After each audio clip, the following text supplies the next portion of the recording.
ರೈತ ಇರದ ನಾಡೇ ಇಲ್ಲ, ರೈತ ಬೆಳೆದ ಬೆಳೆ ತಿನ್ನದವರೇ ಇಲ್ಲ.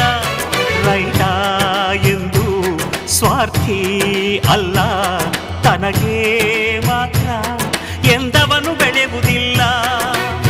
ಮುಕ್ಕೋಟಿ ದೇವತೆಗಳು ಇದ್ದರೆ ಏನಂತೆ, ಗಣಪತಿಯೇ ಮೊದಲು ನಮಗೆ ಎಲ್ಲ ಪೂಜೆಗೆ. ದುಡಿಯೋ ಕೋಟಿ ಯಂತ್ರಗಳಿದ್ದರು ಏನಂತೆ, ರೈತಾನೇ ಮೊದಲ ಮಾನವ ಯಂತ್ರ ಭೂಮಿಗೆ. ಈ ರೈತ ನಕ್ಕರೆ ನಗುವುದು ಭಾರತ, ಈ ಭಾರತ ದಿವಸ ಲೋಕದ ಸ್ನೇಹಿತ. ಅನ್ನ ನೀಡೋರೆ ನನ್ನೋರು, ನೆರಳು ನೀಡೋರೆ ನನ್ನೋರು. ಈ ಮಣ್ಣು